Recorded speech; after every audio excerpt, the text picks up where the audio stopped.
aussi, vous avez le sentiment que tout s'accélère? L'école, les enfants, le travail, la famille, les amis, les transports, les réseaux sociaux, les écrans? Aurions-nous perdu la maîtrise de notre temps? J'ai voulu confronter l'idée que l'on se fait du temps et l'expérience que l'on en a. Alors j'ai partagé le quotidien de 6 personnes. Elles ont chacune une manière différente de composer avec leurs contraintes et leurs aspirations. Moi, j'ai très peur du vide. Donc j'ai toujours envie de faire plein de choses, mais j'ai pas le temps de tout faire. On vit dans une urgence qui n'en finit jamais. Mais je ne suis pas partie de rien. Il y a quelques mois, Arte a conçu des questionnaires en ligne et ouverts à tous pour documenter les grands sujets du quotidien. Nous sommes 30 000 à y avoir répondu. Et à la question « Quel est le signe d'une vie réussie, avoir du temps ou de l'argent ?» nous sommes 98% à répondre « du temps ».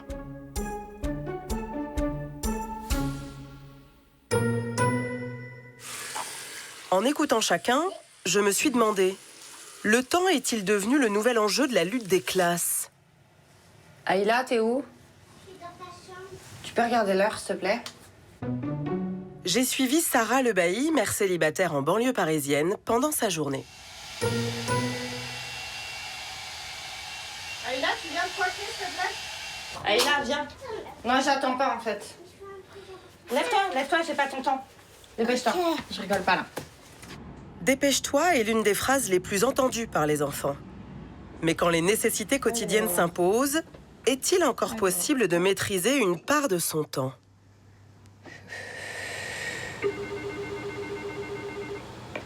Bonjour Sarah, c'est Laura, merci. C'est au 8e. Sarah, c'est comment vos journées à vous? C'est toujours speed. Toujours très calculé, en fait. Vous êtes à un quart d'heure près? Je suis à 5 minutes près, même. Moi, je rêverais d'avoir ma famille à côté. Mon père, il est passé hier parce qu'il avait un rendez-vous vite fait, donc il est vraiment resté quelques heures. Il a dormi chez moi hier soir. Juste, j'avais plein de trucs à faire le soir, comme d'habitude, en vrai. Et il m'a juste fait la vaisselle pendant que je rangeais des affaires et que je faisais le linge. Et juste ça, en fait. Enfin, c'est un truc que je ne connais pas dans mon quotidien, de dire « Tiens, est-ce que tu peux faire la vaisselle pendant que je fais le linge ?» Je ne connais pas ça. Cette charge mentale, elle vous a même conduit à changer d'emploi? Alors oui, en fait, ma fille, elle a eu 6 ans au mois d'août l'année dernière. Aux 6 ans de l'enfant, on n'a plus de complément de mode de garde avec la CAF, donc on n'a plus d'aide pour payer une nounou éventuellement.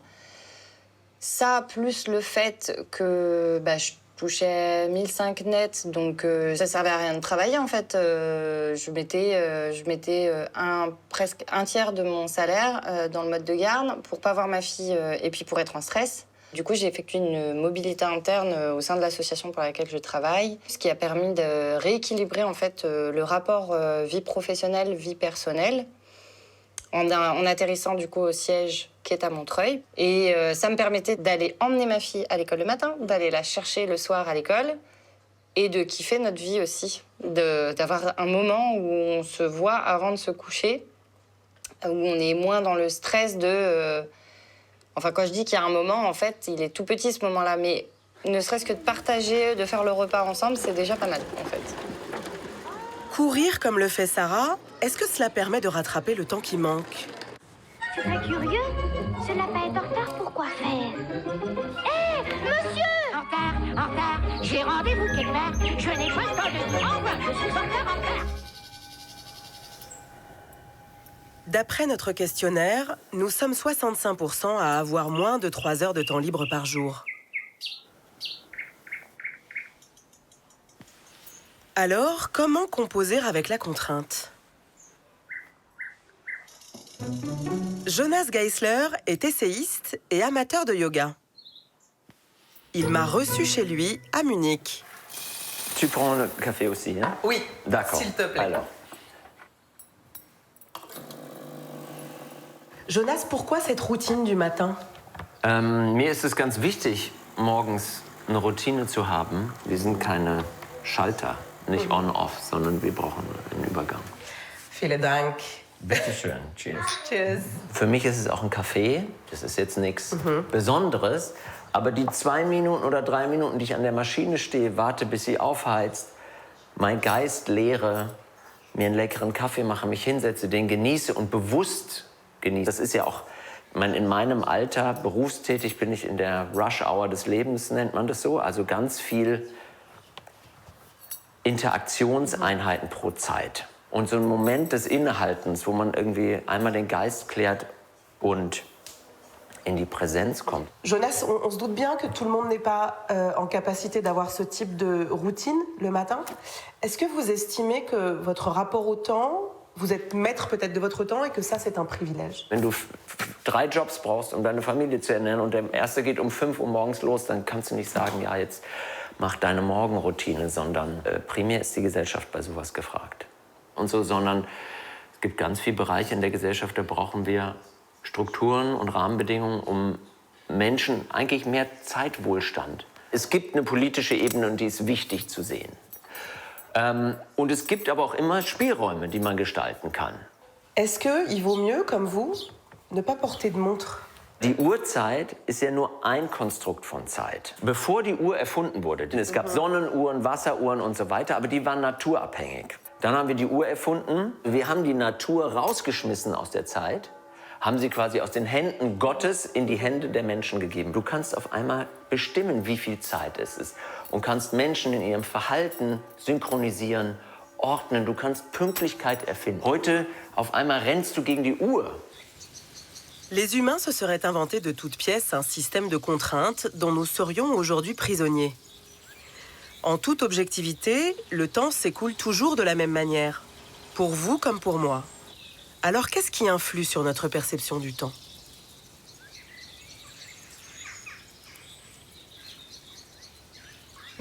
Nicolas Poirier est exploitant agricole en Bretagne. Il cultive, transforme et vend son cidre. Bonjour Nicolas. Bonjour Nora. Merci de nous accueillir ici au Gore-Vélo. On est dans vos vergers? Oui, tout à fait, ouais. On est sur des vergers de pommiers à cidre, Ouais. Donc des variétés spécifiques, hein, dont nous on va récolter les pommes pour en faire du cidre. Alors vous pouvez regarder ici, Ouais. vous voyez les pommes sont en train de se développer, donc là on est courant de l'été, donc d'ici l'automne elles vont grossir. C'est une variété qui s'appelle la Bedan. Et les pommes là, elles sont encore toutes petites, mais elles vont devenir à peu près grosses comme ça, là, et elles vont jaunir. C'est des pommes qui sont jaunes. Et ça veut dire que vous êtes sur une récolte à quelle période de l'année? Alors les bedans, c'est les plus tardives, donc c'est des pommes qu'on va récolter début novembre. D'accord. Nicolas, ça fait 12 ans que vous avez repris cette exploitation. À quel moment vous vous êtes rendu compte que le rapport au temps et la manière dont vous rythmiez vos journées avaient changé par rapport à votre vie parisienne? À quel moment vous vous êtes rendu compte de ça? Alors c'est la grosse différence que j'avais par rapport à mon travail d'antan, où j'étais dans un bureau avec des interactions sociales. On reçoit un mail, il faut répondre vite fait au mail, à une urgence, quelque chose comme ça. Là, c'est complètement différent. En fait, c'est le rythme des saisons, c'est la météo aussi qui va intervenir. Je sais pas, il y a une intervention à faire sur le verger, quelque chose, donc je vais peut-être être obligé d'annuler un rendez-vous pour dire non, là, il faut que j'aille au verger, j'ai ça à faire. Finalement, vous nous dites que vous courez là aussi après le temps. Mais dans votre vie d'avant, vous couriez aussi? C'est-à-dire que vous avez changé de vie pour continuer de courir? La seule différence, c'est qu'avant, j'étais salarié, donc je courais pour d'autres, on va dire. Je dirais que cette contrainte de temps, je ne la ressens pas de la même façon parce que c'est une contrainte que j'ai choisie. C'est ça la grosse différence.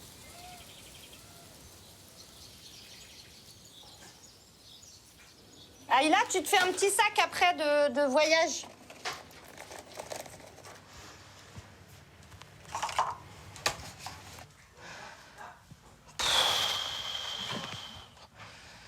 Ça. Et Aïla, tu vas faire quoi là? C'est la fin, c'est la fin de l'école? C'était la fin de l'école là? Ouais. C'est quoi le programme? Je vais partir en vacances. Tu vas partir en vacances? J'ai tout préparé pour la petite, mais j'ai rien préparé pour moi, donc voilà. Et là, c'est quoi le programme du coup? Bah là, faut être à l'heure pour attraper un bus qui sera peut-être là et peut-être à l'heure. J'habite dans un quartier qui fait que rien n'est facilité, et encore pire pour une mère isolée. Les transports, on doit rajouter 1 heure. Et 1 heure, mais c'est extrêmement précieux pour moi. Même un quart d'heure, en fait, c'est très précieux pour moi. Et là, c'est le suspense. Bah, 15 minutes. Voilà. Ah oui, donc il est en retard en fait. C'est comme d'hab. Attends, 15 minutes et 53 minutes? Voilà. Notre quotidien.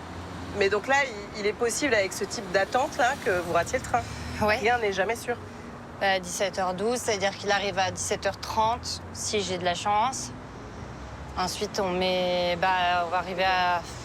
Ouais, franchement, t'as la petite, les bagages, les machins. Et t'arrives au train en sueur. Le temps, je le gère pas pour le coup. Enfin, comment dire? Le temps qui passe, je ne le gère pas. Il me gère, moi, en vrai. C'est le temps qui me gère.